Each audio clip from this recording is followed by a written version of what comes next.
Today's mini class topic is how to say no to a partner, in brackets, to a loved one, in order to be saying yes to yourself instead. And we're going to dive into that. But first, Corinne's going to uh, say a couple of things, and then we're going to leave some space for, conflict Q&A before we dive into the topic. So, Corinne, let me pass to you. Absolutely. We're going to get started with an acknowledgement that the traditional Indigenous systems and worldviews are the originators of living a values-based life. And we're here today rediscovering what traditional Indigenous teachers and elders have known for eons. And that knowledge was stripped away in a large part through violent colonization and assimilation practices, and their wisdom endures to this day, and it will endure into the future. And at VBL, we contribute as much as we can to the collective healing and true reconciliation of the Indigenous people uh, in this land that we call Canada. Thanks, Corinne. My name is Ali Ansel. I'm a mediator, have been for many years, and have been working with Corinne on our values-based living, um, you know, uh, calling for a number of years, and love doing the work and love to have an opportunity to talk with folks about real life, everyday conflicts that come up and how to work on them using the values-based living system and using our mediation backgrounds. So, Corinne, what would you like to say about yourself? I'm Corinne Lawrence, also mediator and creator, co-founder of the Values-Based Living Program. A lot of these concepts and skills are based on hard-won life experiences, tested and tried and true in the laboratory of real lives of myself, of clients, and it's an exciting new way to see the world around us, our internal world, and how we build a relationship with ourselves, getting to know ourselves and creating friendship with ourselves through knowing the values that are part of our internal motivation systems. Love it. Thanks, Corinne. The topic today is how to say no to a close loved one, and in doing this, say yes to ourselves. Um, and so this includes a ton of stuff, and we could talk for a really long time because that encompasses a lot of things, but we're going to focus on sort of 5 pieces to consider when going through this potentially convoluted process. And the reason why this came up, honestly, the reason why we made a decision not to really focus on like the Valentine's Day thing that comes with February, but it did kind of get things percolating around what conflicts can come up around um like a potential external pressure, like a holiday or like some sort of ritual that other people might say is important, whether or not we've decided it's actually important to us. And Valentine's Day is just one of those stereotypes that kind of has a little bit of that baggage that comes along with it. Some people love Valentine's Day, some people detest it, and then some people are very neutral. So it's kind of like rife with examples of like one person, like if you're in a partnership, one person wants to go on a date at a fancy restaurant and they want to get all dressed up and they want flowers and they want, to make a big deal of it and like put the kids, make sure there's a babysitter and just like go all out. And one person is stressed from work and really wants to relax and wants to take the time to decompress and before the next work week, and has really no interest in putting a bunch of effort into something that they're really not interested in to begin with. But there's this sense of pressure and wanting to please someone that we love. Um, we can feel guilty when we say no to people that we love. And it can sometimes be harder to say no to someone that we love than to say no to a stranger, because the stakes are just higher, because we're in a relationship with them. So um, there are roughly five pieces to consider that we're going to just go through. And so the first piece is, and I'm going to kind of maybe lay each of these out and then pass to Kareen to flesh these out and give a little bit more nuance maybe. So the first piece is, I mean, we're making an assumption in this statement saying, there's something that we want to say no to. Sometimes it's hard to even know that we want to say no. We might not even know that we're where we stand on something. I find sometimes for me, my gut reaction will say, "Oh, I know that they would be super excited by this." And that makes me excited. So I'm responding um to their excitement with my yes. And then later I'm like, oh, I actually don't like that. Now that their excitement is out of the way, I realize it's actually a no for me. And so this first step about figuring out, is it a yes or is it a no, can actually be uh, uh, a really important step before even getting into all of the rest of it. And there's a lot in there. Kareen, what do you want to add about this initial getting to know ourselves and where we stand piece?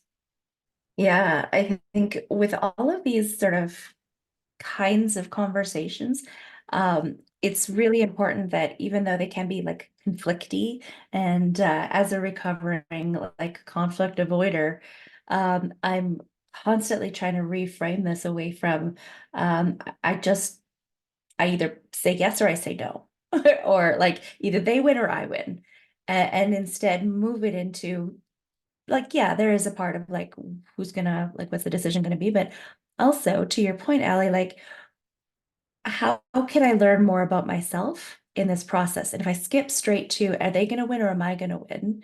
I miss the opportunity to really do some self observation and self reflection to be like, what do I actually care about? I had this visceral reaction, so I know my response to this is no, but I don't know why.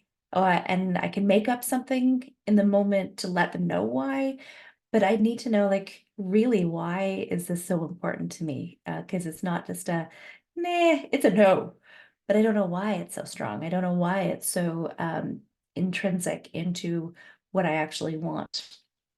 And then this is always an opportunity as well to get to know your partner. Why do they care so much, one way or the other? And if we can move it away from who's going to win, yes or no, to how are we going to learn a little bit more about each other and also resolve if we're going to go on a big date on the 14th of February or not. That's a really cool way to see it differently. Yeah. And there are a bunch of examples of this too, whether it's the date on the 14th of February or it's like in this hemisphere, spring is coming. So we're starting to think about what are we going to do this summer and getting a bunch of options.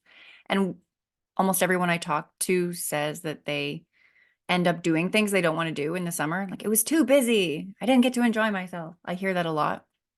And that's another opportunity to be like, I want to say yes to this person. I do want to hang out with them, but I actually don't want to do it in this way or whatever it is. Yeah, that with almost every external conflict situation, there's such an opportunity for pausing and doing the internal work first. And so that's what we're hitting on. Um, so that first piece, figuring out where do we stand on this? Where is there a clear yes? Where is there a clear no? And then where is the stuff in between that we can maybe identify that doesn't maybe have a clear yes or a clear no? And how do we do that? Well, that's the second piece to consider. Number two, using the value words to help identify those nuances, getting to know the why behind where we stand. And even though we have our top values, those who've been involved in VBL for a while know that we're always coming back to our top values. And when little examples like this come up, we can look to those top values and then maybe also other values show themselves in like a nitty-gritty example. Like, oh, okay, I don't usually think about maybe it's relaxation in this very specific example, or I don't usually think about decompression or peace or whatever it is. Or maybe I don't usually think about stimulation and excitement or whatever the word is that works for you. But in this case, when I think about how I want to be spending Valentine's Day weekend, suddenly this thing I don't usually talk about very much or think about very much in terms of a value comes up for me. And so let's explore it. And so, Kareen, what would you say is a helpful way to help people go from do I want to do this or do I not want to do this and dig deeper into themselves to ask themselves about their values? I think the easiest way to do that is the way that I do it is to go back to my top values, as you said, and be like, as I'm understanding this question that's put to me, assuming I have a few minutes to process, and I would have that because I would give that to myself, knowing that I need that. Which of my top values are being satisfied by my decision? And then also, which of my values are being assumably frustrated by their decision? And what kind of conclusions am I also manufacturing? So it would be a little bit of, well, if you don't want to go on a date with me, you don't love me. Which is a huge conclusion based on a very small piece of information. But where are the stories that I'm manufacturing that I'm creating meaning out of and interpreting somebody else's reactions to create that kind of like big conclusion, big meaning, big story in my life. So I'd be looking at those pieces and then trying to draw out, why do I care so much or why do I care so little, whatever, wherever my stance is, and just trying to pull out why is this important to me, one way or the other. And the why fluctuates, I find these values really, it's such a burbly art form. I'm thinking about buying a camper van with my partner this summer. And every sentence that he will give me around information about what he's thinking, I just feel internally like it shifts me into other parts of myself and into other values. And it's like this constant movement and continually listening and then going back, hey, what value is hitting now? Because he says, I'd love to get a camper van. And I'm like, I would love to get a camper van. That would be great. And so in that moment, we're in alignment. Maybe there are different reasons why he wants one, different values underlying why he wants one, and different values underlying why I want one. But in that moment, for whatever reason, we're aligned. But then we go forward and he says, and just so you know, if we get a camper van, I'm going to want to go camping every single weekend of the summer. And I'm like, oh, I don't like that. I don't like that. Maybe I don't want a camper van. I don't know. I need to rethink everything now. And there are different Abort values mission, in that. abort mission. But that's not what I signed up for. But then it's like I get confused for a minute because something in me has given like a conflicting opinion. Maybe there was a value that would get satisfied around having a camper van, but another value that is not satisfied, that is actively frustrated by just the idea of going camping every weekend. So I'm doing this tracking that would apparently be so satisfied for him by the idea of doing that every weekend. So I love what you were saying at the beginning, Kareen, about it's not just a clear yes and then a clear no. And then that's it. It's a constant, interesting, but sometimes confusing and overwhelming smorgasbord of different opinions that our values are giving us. The number 3 piece to keep in mind is assertiveness. Letting the person know once you have a sense of your values and what works for you, letting the other person know where you stand. So, Kareen, what do you want to say about this piece? There's a lot to it, but in one point, how would you summarize it for folks? Yeah, I think this is like these are steps that we're sort of unpacking, but and it's weird to do it so like deliberately, but this is where it's once you've got clear with what you want and why you want it, this is where you create that clear sentence of, I want to do this, and here's why it's important to me. And move into your value statements. because I value this, this would be really lovely for me. Or because I value this, I would really like to do what's important to you because harmony or peace or is really important. I don't want to do that, but I want to do something for you. But I want you to know that it's because I want to do it for you as opposed to doing it for me. So just for so we're clear, but it's a really nice way of putting it.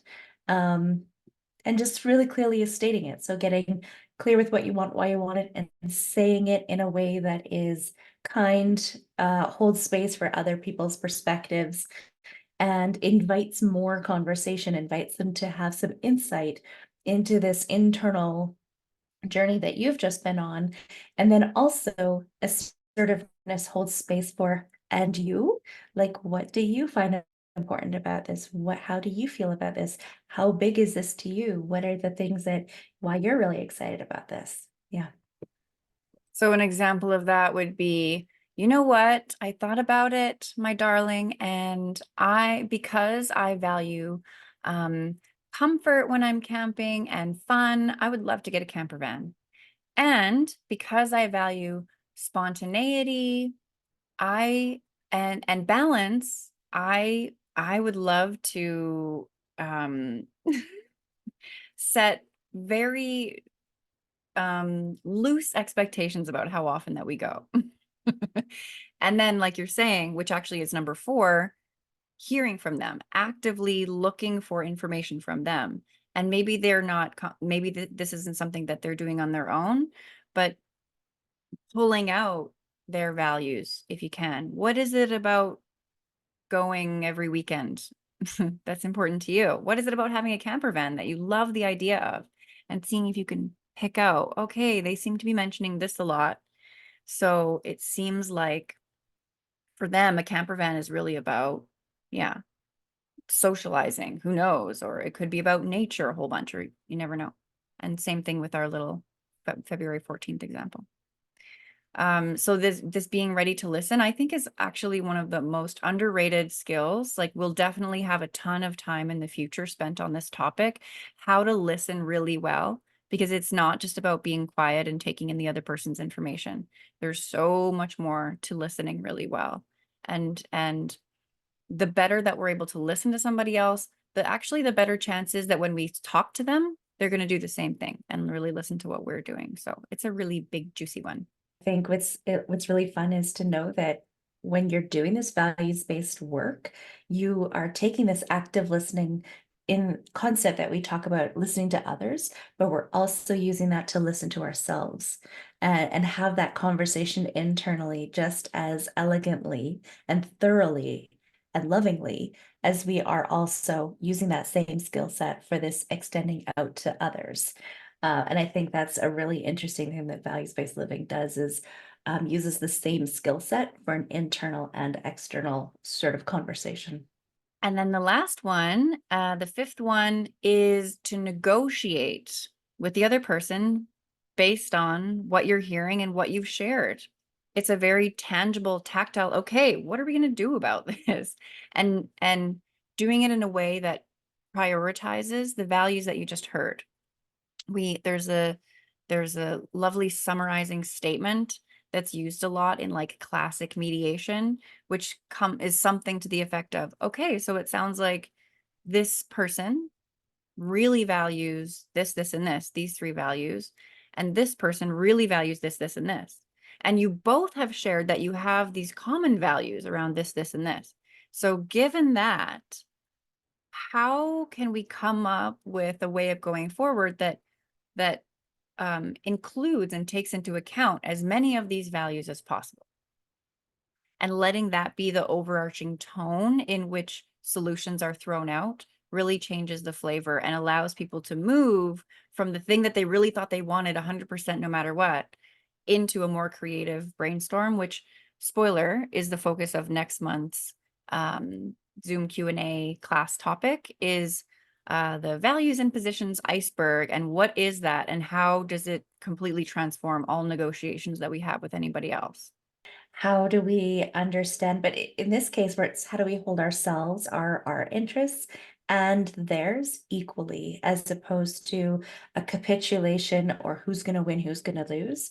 Exactly like you said, it's more of a mindset piece of here's what we both want to get, and here's what's unique about my take on this and your take on this, and how do we come up with a solution that works for both of us, rather than moving straight into compromise of like, okay, you can win this one, but I'll win on Thanksgiving, or like how do we, there's always a more elegant solution when we're doing this work together than are we going on a date or aren't we?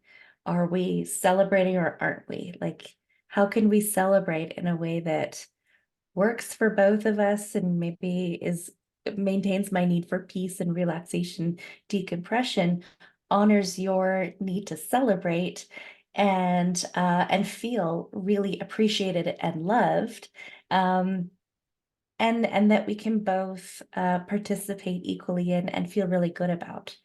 And then like the whole world is our oyster. How do we, there's a ton of solutions rather than expensive restaurant date, or not, we're sitting on the couch. Like there's a whole bunch in between. But then you're actually changing the conversation from date or like, do you love me or not, to something more fun and really collaborative. And how do we do this together? We've created a we in the process of making a decision, Mhm. and that's pretty cool. It's so cool, and it's such a brave, courageous, trailblazing way to communicate with others. Like if you're hearing this and you're thinking, "Oh, that seems like it's going to be a big change from what I hear." That's so true. And do it. Try and show people that there's another way. Because it's so, so, so worthwhile. And people will want to, people who have similar values around connection will want to follow you in this. So go forth and prosper. Thank you all very much for joining. And until next time, we hope to see you on all of our social media and all of the ways you can interact with us. Join our newsletter if you haven't already. And we'll see you at the next one.